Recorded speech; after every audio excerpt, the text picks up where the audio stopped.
tal a todos? Les saluda Pedro Tello, director ejecutivo de Radio Sofando, y pues esta es mi ponencia para el quinto Foro Nacional de Protección Civil, Seguridad, Movilidad y Transporte, organizado por la Federación Hispanoamericana de Editores de Radio y Televisión, la FEPRIT, y pues por lo que es la Universidad de Europa en México.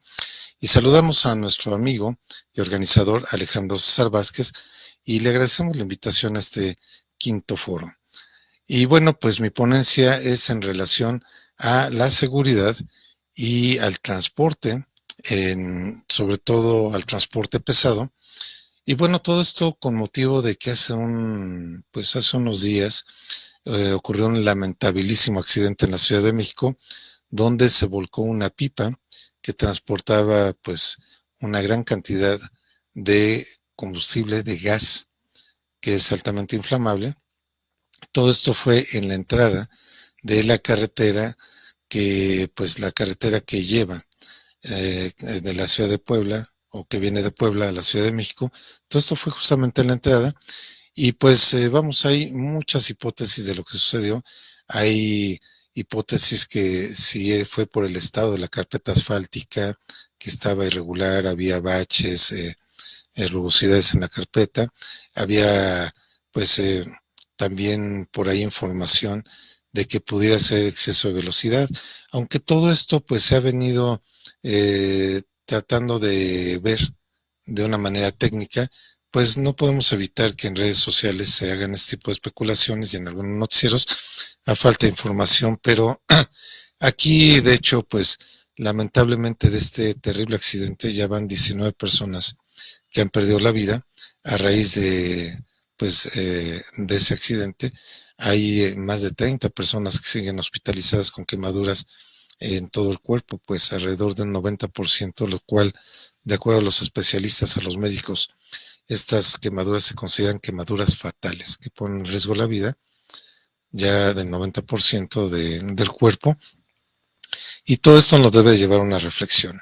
Más allá de tratar de politizar el asunto, que no es lo más sano en todas estas cuestiones, lo que sí es importantísimo es que pues entendamos este fenómeno como un fenómeno de regulación, un fenómeno de vigilancia del transporte pesado en México y sobre todo también un fenómeno que se va a seguir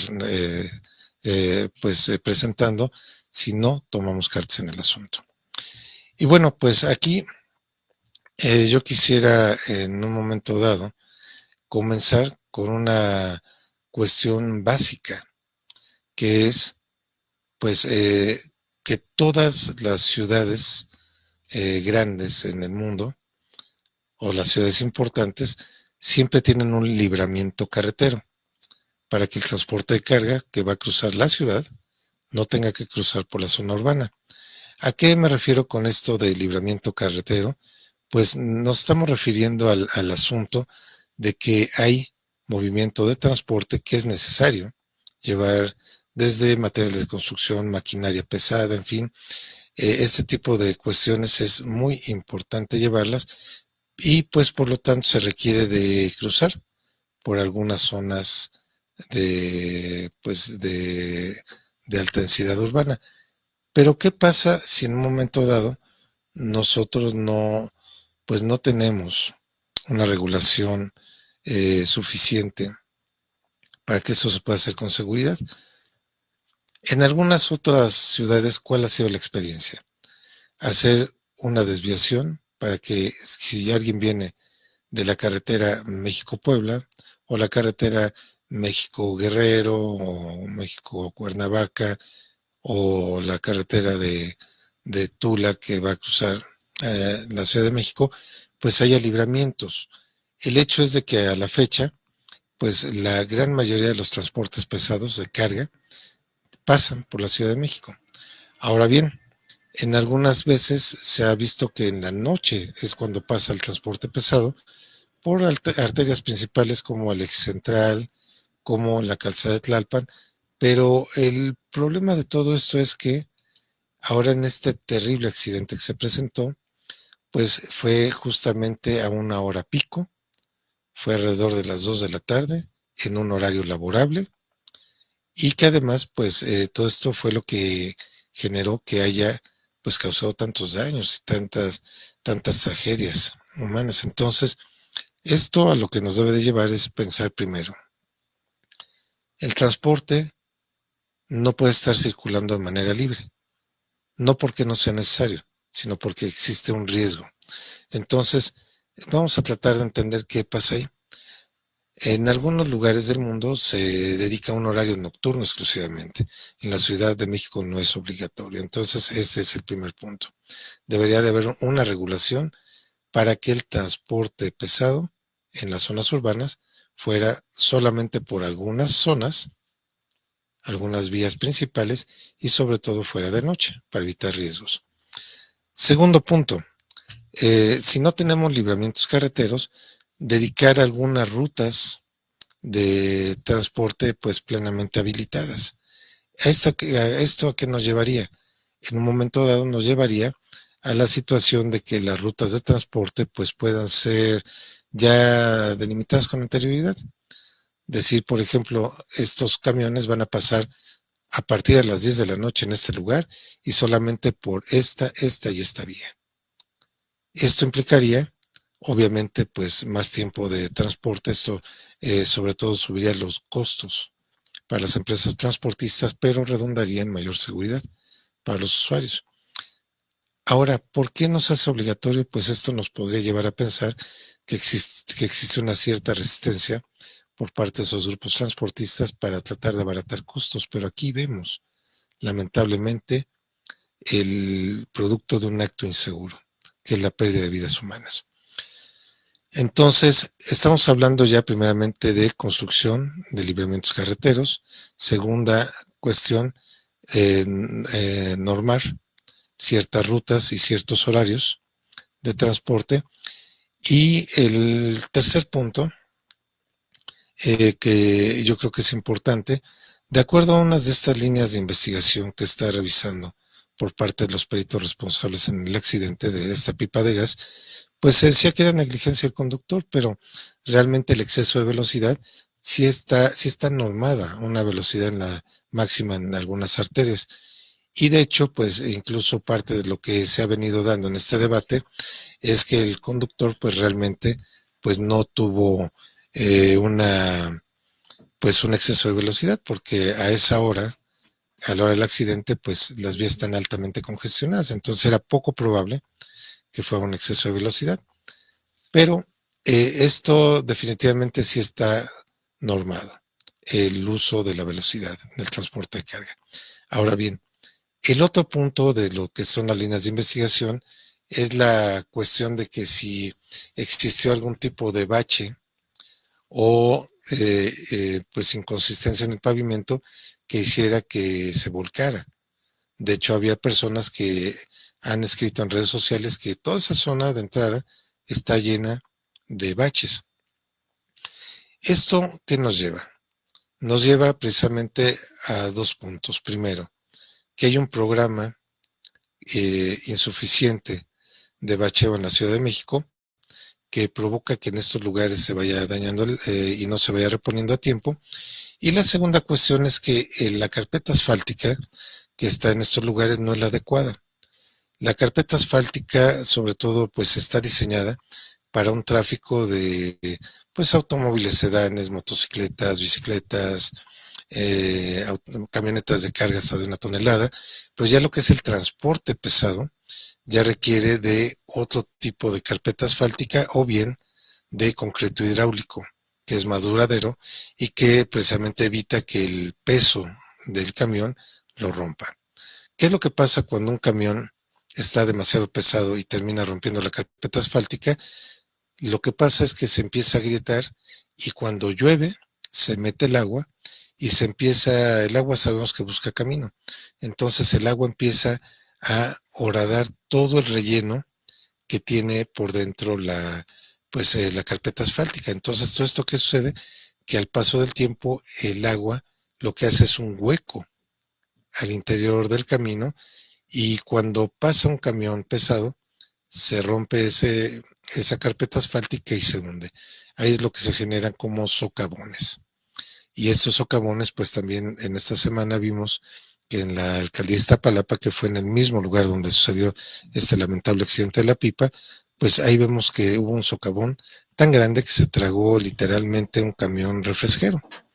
Entonces, lo que nos encontramos es que pues existe insuficiente infraestructura, no hay libramientos en la Ciudad de México o no se ocupan, y la siguiente situación es que por las zonas donde se permite el tránsito de vehículos pesados, debe de haber un asfalto mucho más grande y debe de haber un programa de bacheo mucho más intenso para que no llegue a pasar estas cuestiones.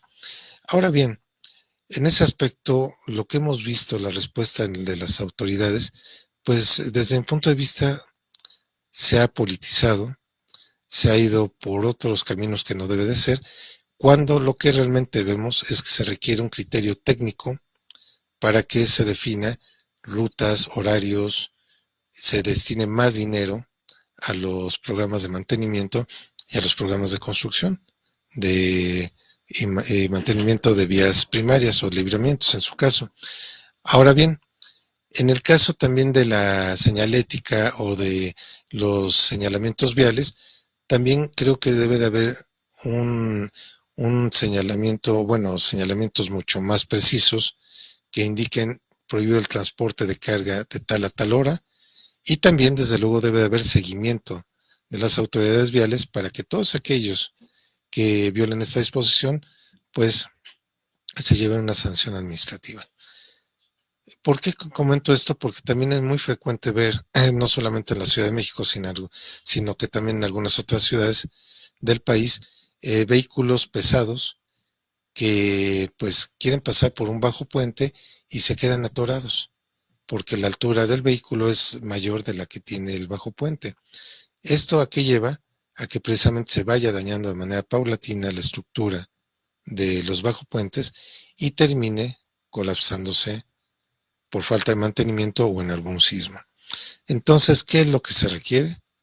Que también haya una vigilancia estricta y también desde luego que no haya corrupción en este asunto, porque pues si le ofrecen por ahí dinero a los agentes viales para que deje pasar un camión para que llegue más rápido a su destino y pierda menos dinero el transportista, o que pues no lo obligue a irse por X zona y que se vaya por una zona, en este caso, pues habitacional, también todo esto genera problemas. Y bueno, aquí en el tiempo que yo trabajé en Pemex, me tocó ver, por ejemplo, cómo Pemex tenía rutas bien establecidas de abasto de gasolina a las gasolineras en ciertos horarios y en ciertas arterias, en ciertas vías de comunicación.